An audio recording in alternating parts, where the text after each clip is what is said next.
plus une entreprise est importante dans le territoire, et plus ça lui donne de responsabilités. On ne peut pas décider tout seul. Le commerce, il faut le réfléchir autrement aujourd'hui. On ne peut plus fermer les yeux, être dans le déni et se dire ça va continuer comme ça.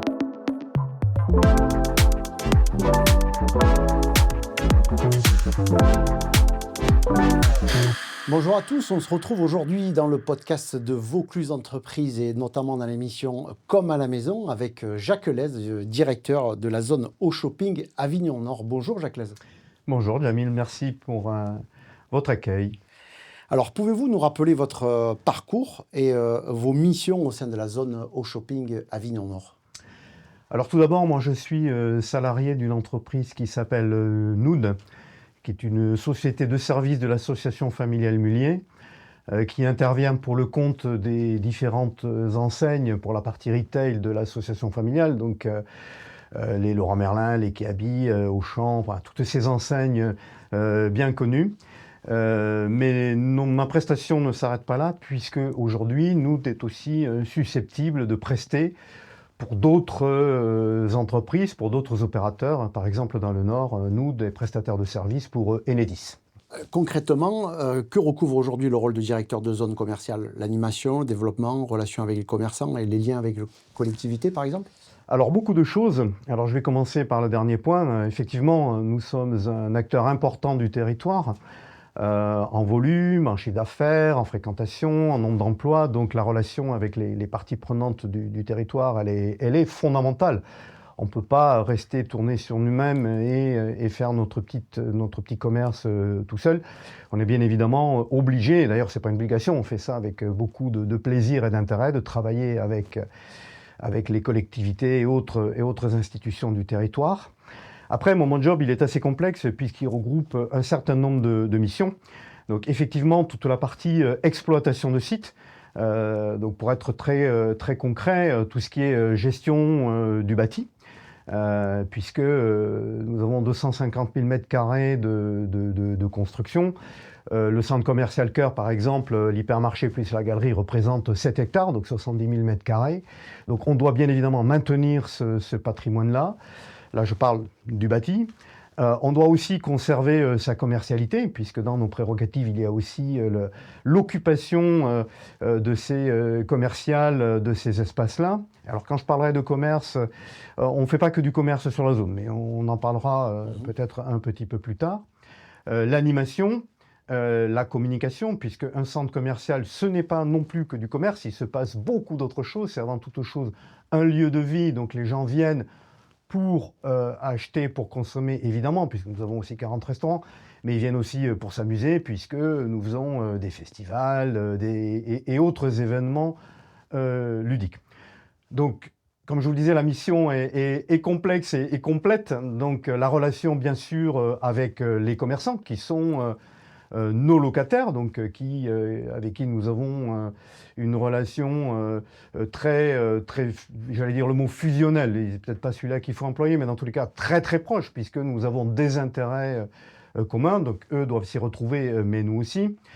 Des relations avec notre propriétaire, puisque comme je le disais tout à l'heure, nous ne sommes que société de services, donc nous avons aussi beaucoup de comptes à rendre à notre propriétaire qui s'appelle Citrus, qui est l'immobilière du groupe, pour garantir les bons revenus, les valeurs immobilières et tout ce qu'on peut imaginer que peut souhaiter un propriétaire, mais aussi le développement. Alors ça, c'est pas dans mes prérogatives directes, mais fort de ce que je disais tout à l'heure quand je parlais de relations au territoire, étant le gars du coin, entre guillemets, tout ce qui va se passer sur le site, que ce soit en régénération ou en développement, passe par nous, parce que c'est nous qui connaissons tout le monde sur le territoire, qui avons la confiance du territoire. Donc en matière de développement, nous sommes des passeurs, des metteurs en relation avec nos différents développeurs, notamment immobiliers. Quand vous parlez de développement, vous parlez aussi de la fonction immobilière et promotion immobilière notamment ? Alors le mot développement, c'est pas juste de la croissance de mètres carrés. Le développement, ça peut être aussi, et c'est ce qui nous occupe plus aujourd'hui, de la régénération de lieux. Notre centre commercial, notre site, qui est grand, puisqu'il mesure dans sa totalité de l'ordre de 220 hectares quand même, donc doit aussi se régénérer. Et c'est plutôt ça qui nous occupe aujourd'hui, c'est sa régénération. Donc ça peut être la fermeture de certaines boîtes commerciales, leur déplacement, leur réduction, la réappropriation de certains espaces pour faire autre chose, par exemple du végétal, puisque nous allons végétaliser à certains endroits, se réapproprier les berges des canaux. Bref, il y a plein de choses qui passent par ce mot développement. Il y a aussi bien sûr de la croissance immobilière, puisque sur la zone commerciale, nous faisons aussi des bureaux, puisque nous avons en ce moment 3 permis de construire pour réaliser des immeubles de bureaux. Demain, ça peut être de l'hôtellerie, ça peut être encore de la restauration, ça peut être, pourquoi pas, une salle de spectacle. Bref, tout ce qui se construit peut passer par nous deux. Depuis plusieurs semaines, on l'a vu, la zone étant en partie en travaux. Quels sont les objectifs principaux de ces travaux, de ces aménagements? Alors moi, je suis très fier de ça. Ça fait plusieurs années que j'y passe beaucoup de temps. Et c'est une grande fierté à plusieurs titres. Local déjà, de pouvoir faire ça, mais aussi face à l'entreprise, enfin, avec une vision plus globale entreprise, puisque l'association familiale va investir sur ce site-là de l'ordre de 60 millions d'euros à 3 ans. Donc ce qui est énorme, qui fait partie d'ailleurs des plus gros investissements que l'entreprise va faire sur un très vaste territoire. Et quand je parle de vaste territoire, je parle de la France, mais peut-être même de l'international, puisque il est évident que ce site est grand, il est important, il est âgé, il a encore beaucoup d'attractivité, et ce serait dommage qu'il y ait une évasion vers l'extérieur, et notamment les grandes agglos de Marseille ou de Montpellier, par exemple.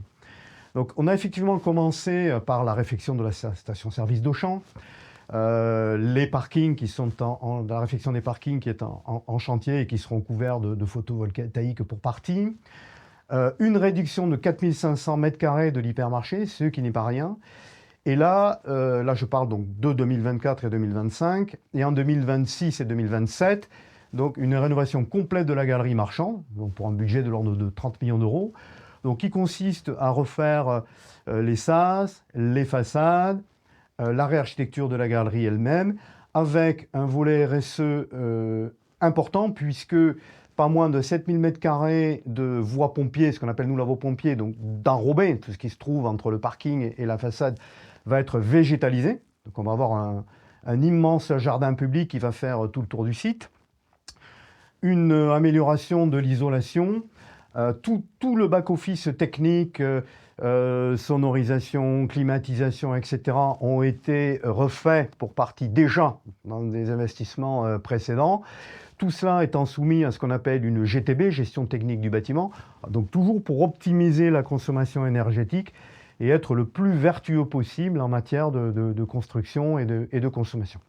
Et je rajouterai à ça que 80% des entreprises qui vont travailler sur ce projet sont des entreprises du territoire. Les seuls qu'on a été chercher ailleurs sont des gens dont la compétence n'était pas présente sur site, mais la priorité a été donnée aux entreprises du territoire et aux matériaux du territoire aussi. La pierre marbrière, par exemple, qui va composer une partie des façades, aurait pu être achetée en Espagne et en Italie à un coût inférieur, mais on a décidé de prendre la pierre du Gard, par exemple.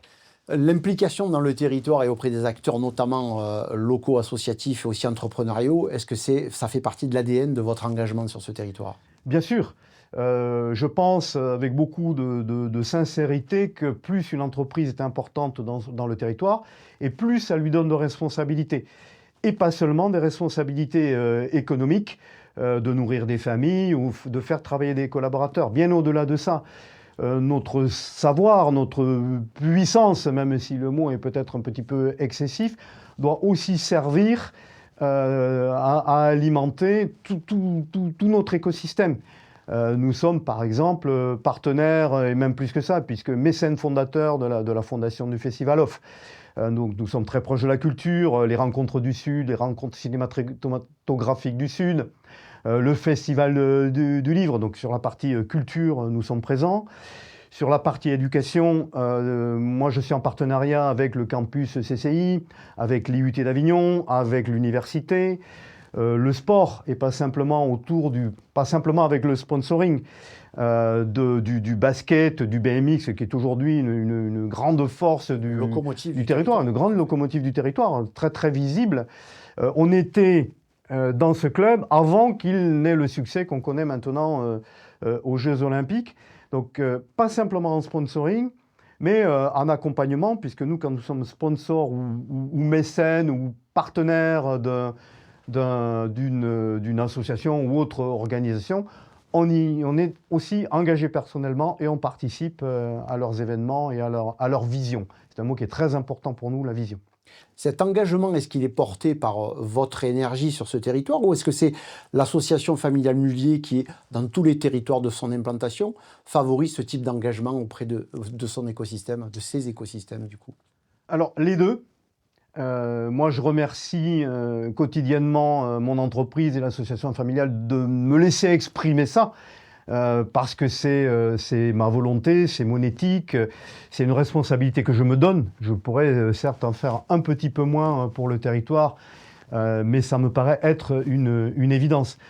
Donc la famille favorise ça, le fait ailleurs sur d'autres sites. Donc ça fait partie, oui, de l'ADN de l'entreprise et de ses fondateurs.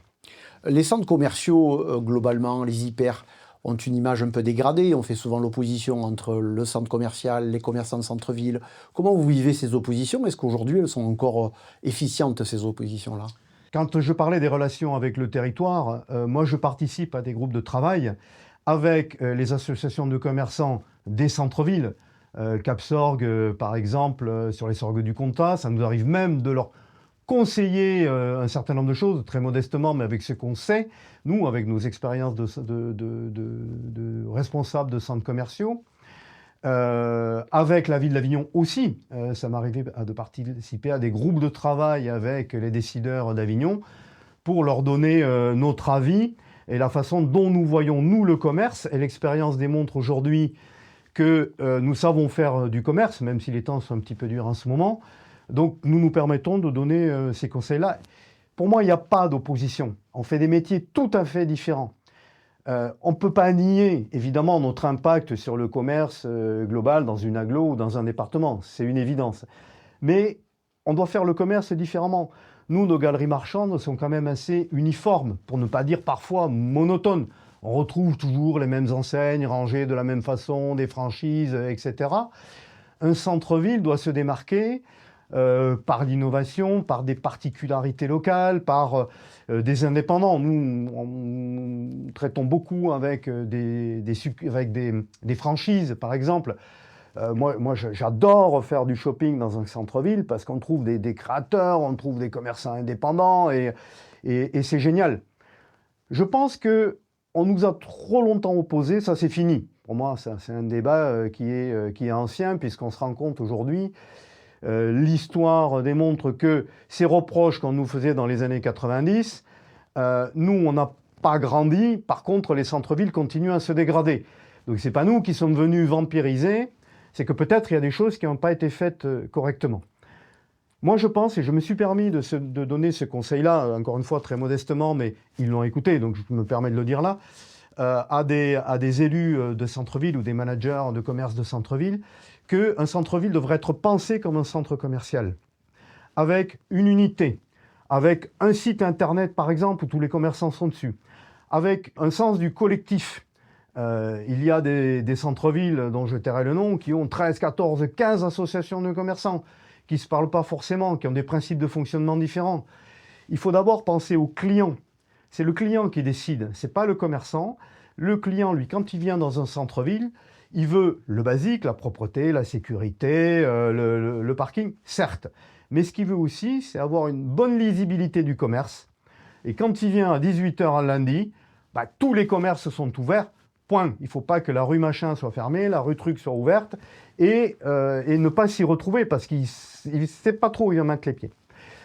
Et avoir aussi une politique événementielle importante pour créer non seulement tous les marronniers bien connus, les fêtes de mer, Noël, etc., mais aussi une vraie politique d'animation dans un centre-ville, pilotée par un manager de centre-ville, par exemple. Alors on le voit, votre implication, vous venez d'avoir une vision et vous portez la vision des commerces de centre-ville, mais aussi des zones pour lesquelles vous êtes en gestion, et notamment le développement économique, la création d'emplois, le foncier disponible sur vos zones et sur la zone Avignon Nord. Ça veut dire que vous êtes aussi un acteur décideur institutionnel aussi quelque part, par le niveau et l'envergure que vous avez sur ce département-là. Et comment s'inscrit ce dialogue avec les institutions? Je ne sais pas si on est un décideur institutionnel, en tout cas notre site est une institution, ça c'est sûr.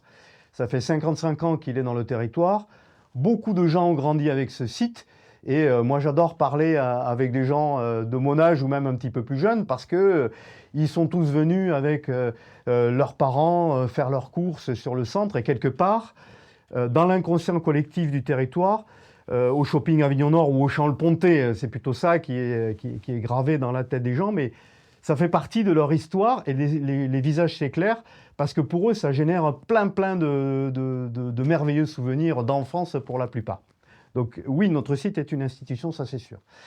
Après, à l'échelle du site, à l'échelle des responsabilités que nous avons, on ne peut pas décider tout seul.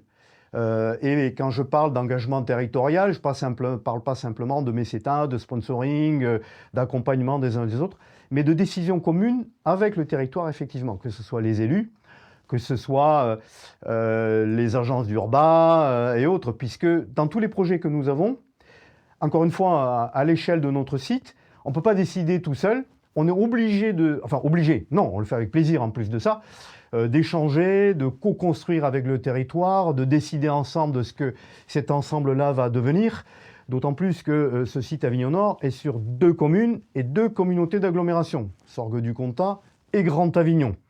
Et le fait d'être à la jonction de ces 2 entités, bien souvent, ces gens se parlent au travers de nos projets parce que, voilà, il y a une... Vous avez une forme de centralité, quoi. Il y a une forme de centralité. Et forcément, ça doit profiter à tous. Alors, on parle d'équipement commercial, bien sûr, même si on est plutôt à réduire les surfaces aujourd'hui. Mais aussi, on parle de transport, on parle de logement, on parle d'économie, on parle de logistique. Voilà, on est automatiquement, naturellement, en relation avec tous les décideurs du territoire, parce que tout seul, on ne pourrait rien faire, c'est une évidence. Et quels seront, selon vous, les grands défis des zones commerciales dans les années à venir? Alors ça, c'est un grand sujet aussi. Le commerce en France étant aujourd'hui, je ne vais pas dire en grande difficulté, mais en tout cas en mutation. Le second marché, l'Internet, la concurrence, le changement des modes de consommation. Bref, tout ça fait que le commerce, il faut le réfléchir autrement aujourd'hui. On ne peut plus fermer les yeux, être dans le déni et se dire ça va continuer comme ça. On le voit, beaucoup d'autres surfaces commerciales sont en difficulté ou en fermeture, y compris sur Avignon d'ailleurs. Voilà, donc on ne peut pas fermer les yeux en se disant ça va, on va voir, on va laisser passer le truc. Pas du tout. Donc les centres commerciaux doivent muter et doivent devenir de plus en plus des lieux de vie. J'ai déjà employé ce mot-là, mais il est important. Et par exemple, la semaine dernière, on a ouvert un paddle sur l'ancien Alinéa. Donc d'une boîte commerciale, on en a fait un espace attractif. Comme je le disais aussi tout à l'heure, on crée des festivals. On est en association avec le HOF pour faire un festival de spectacles vivants sur le centre commercial. Cet hiver, on a fait un spectacle, un festival de sport de combat. Donc on doit créer plein d'autres raisons de venue. Le jardin dont je parlais tout à l'heure aussi, on veut voir venir les gens qui consomment ou qui ne consomment pas. Peut-être que c'est un jardin public, c'est peut-être prétentieux, mais moi je serais heureux, puisqu'il va y avoir des jeux pour enfants, il va y avoir des aménités urbaines sur lesquelles confortables pour se mettre à l'ombre, etc. Moi je serais très heureux de voir des gens ne venir que pour profiter de ces espaces agréables, ombragés, et quitter peut-être leur logement surchauffé au mois d'août, enfin surchauffé par le soleil au mois d'août et venir chez nous. Donc des lieux de vie où tout se mélange, tous se mélangent pour faire des choses très différentes. Finalement, vous êtes porteur d'optimisme alors pour les années à venir et notamment l'avenir de ces centres commerciaux, mais pas uniquement, l'avenir des villes en règle générale. Oui, bien sûr, déjà c'est ma nature. Mais déjà, si j'étais défaitiste, je ne serais certainement pas en face de vous, mais en dépression au fond de mon lit. Non, mais moi je crois beaucoup en l'être humain. On vit une crise climatique. Pas plus tard que ce matin, j'étais dans une conférence sur la transition énergétique. On vit une période aussi politiquement compliquée, économiquement compliquée, écologiquement compliquée. Mais moi, j'ai une grande confiance dans la nature humaine et je sais que l'être humain rebondira toujours. Moi, j'ai confiance dans nos enfants et ils trouveront toujours une autre façon de faire les choses, différente de la nôtre certes, mais il faut être optimiste. Et quand je dis il faut, c'est pas une injonction, c'est que moi, je crois beaucoup dans l'optimisme et dans l'avenir, absolument. C'est un magnifique message de fin. Merci Jacques Lez d'être venu et d'avoir accepté notre invitation à participer au podcast vidéo de Vaucluse Entreprises. Merci et bonne continuation. Avec grand plaisir, merci de m'avoir reçu.